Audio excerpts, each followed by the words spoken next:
Hmm. Baik, Assalamualaikum warahmatullahi wabarakatuh. Alhamdulillahirabbil alamin. Assalatu wassalamu ala asrofil anbiya'i wal mursalin wa ala alihi wa sahbihi rasulillah ajma'in. Eh, Sebelumnya selamat pagi kepada Bapak dan teman-teman semua.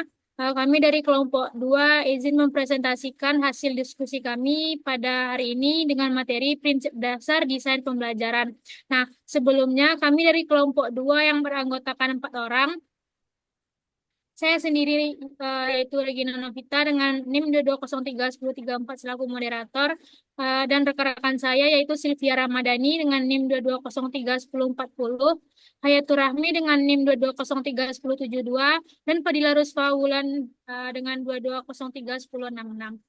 Nah, topik pembahasan kita pada hari ini ada tiga, yaitu pertama teori-teori belajar yang relevan, yang kedua adalah prinsip-prinsip desain pembelajaran yang efektif, dan yang ketiga adalah model-model desain pembelajaran yang relevan. Nah, langsung saja kita masuk kepada materi kita. Yang pertama adalah teori-teori belajar yang relevan. Nah, teori belajar relevan ini ada empat. Yang pertama adalah teori belajar behavioristik.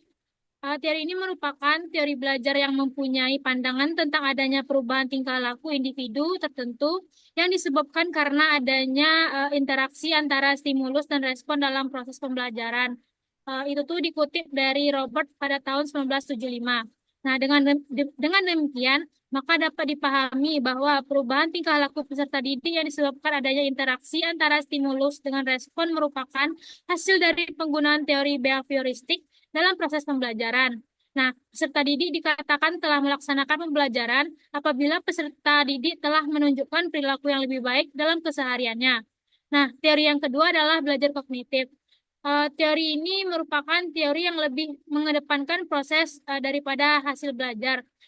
Teori ini dikutip pada Wisman 2020. Teori ini dibangun atas dasar ilmu pengetahuan yang didapat oleh seseorang dengan proses yang panjang dan berkesinambungan melalui interaksi dengan lingkungan. Proses yang dimaksud adalah proses yang mencair dan bersambung tanpa ada pemisah antara suatu proses dan keprosesan yang lainnya. Dalam psikologi kognitif, belajar merupakan usaha seseorang untuk mengetahui sesuatu dengan usaha yang totalitas dan dilakukan secara aktif oleh peserta didik. Next.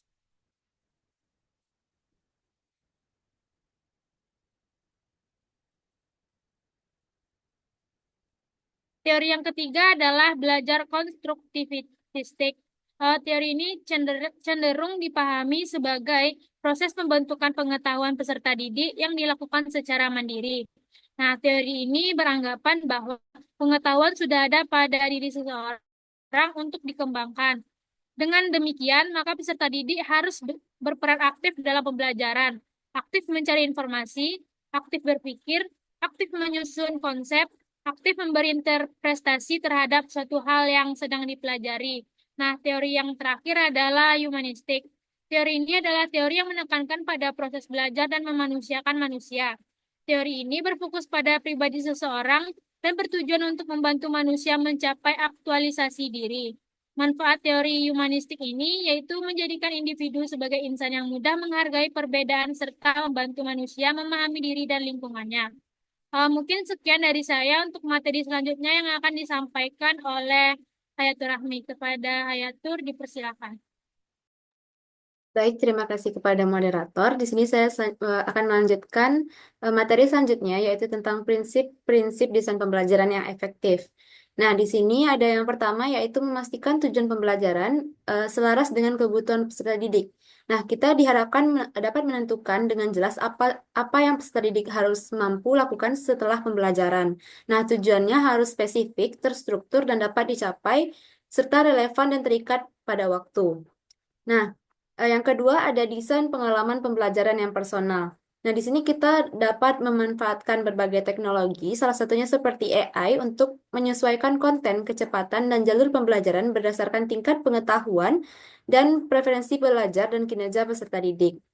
Nah, di sini kita bisa memberikan pilihan kepada peserta didik dalam hal konten, aktivitas, dan metode penilaiannya.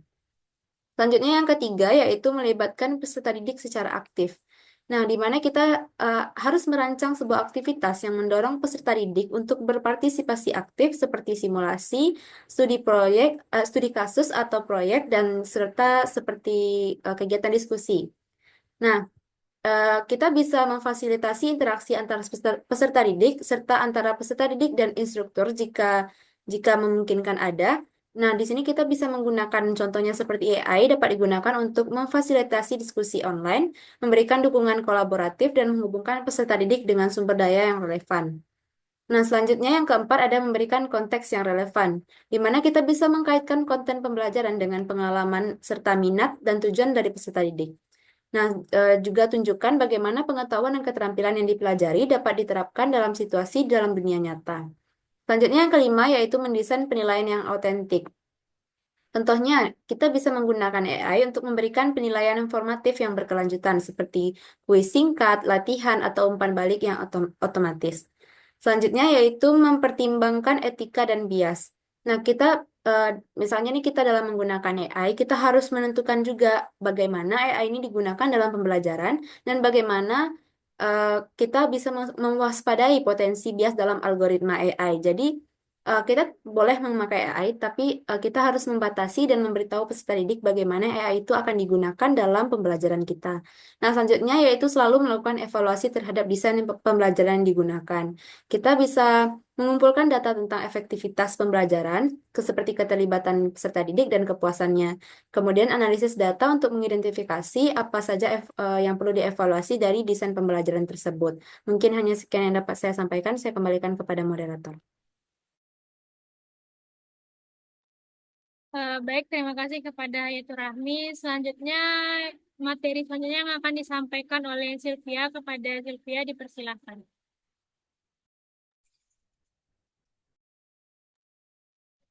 Baik, selanjutnya yaitu model-model desain pembelajaran yang relevan.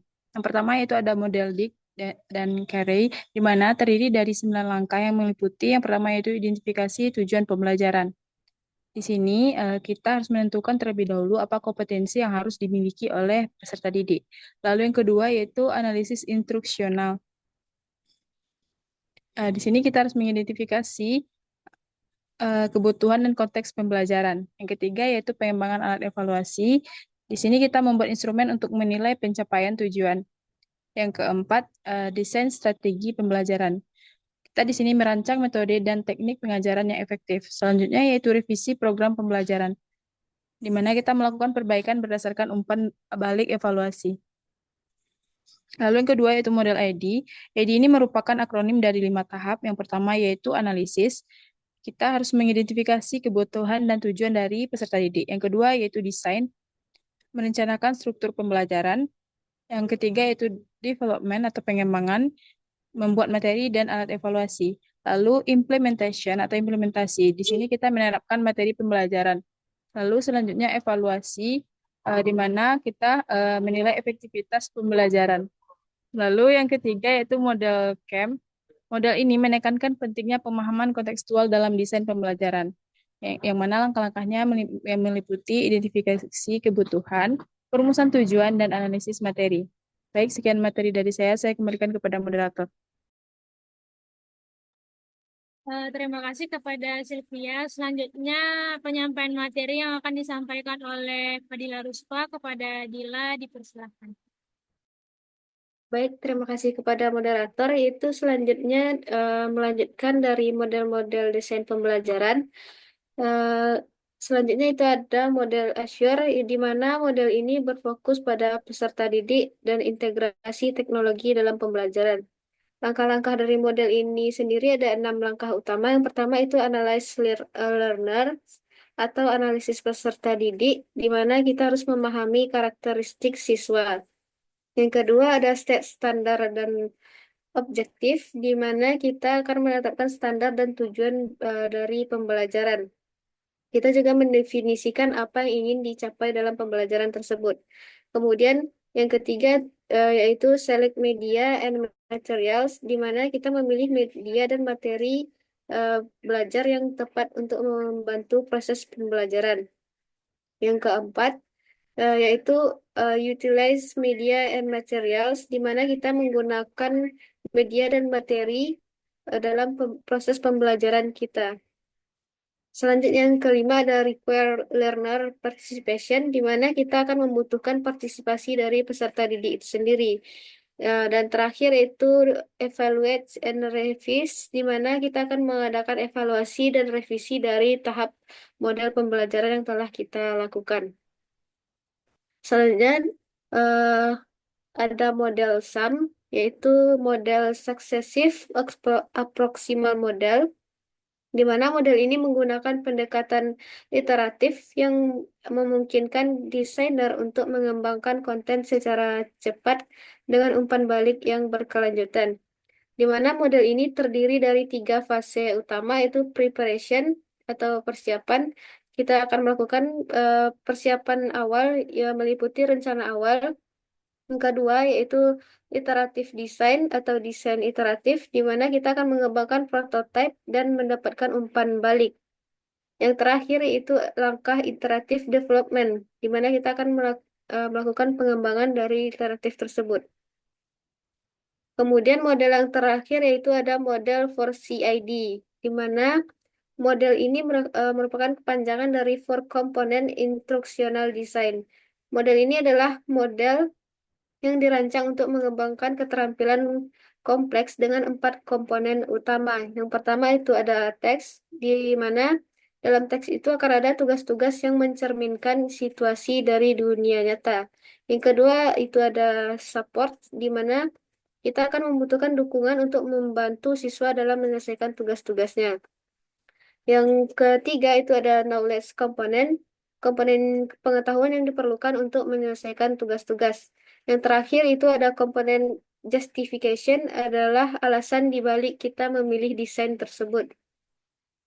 Eh, Model ini merupakan model yang berfokus pada pengembangan keterampilan yang kompleks, di mana model ini dirancang juga untuk membantu peserta didik belajar bagaimana melakukan tugas-tugas yang rumit dengan memecahnya menjadi komponen-komponen utama yang lebih kecil dan terkelola lagi. Baiklah, hanya itu yang dapat saya sampaikan. Saya kembalikan kepada moderator. Baik, terima kasih kepada Rusfa. Mungkin sekian presentasi dari kami. Nah, selanjutnya kita masuk ke sesi kritik saran dan penambahan materi. Jika ada teman-teman yang ingin memberikan kritik saran dan penambahan materi, mungkin boleh dikirimkan di WA Group. Dan selanjutnya juga kita masuk ke sesi tanya jawab. Kalau ada teman-teman yang ingin bertanya atas materi kita pada hari ini, uh, mungkin dikirimkan saja ke WA Group pertanyaan-pertanyaan yang ingin ditanyakan untuk diskusi kita pada hari ini. Mungkin sekian dari kelompok kami. Jika ada kesalahan maupun kekurangan, kami mohon maaf. Saya mewakili rekan-rekan saya mengucapkan wassalamualaikum warahmatullahi wabarakatuh.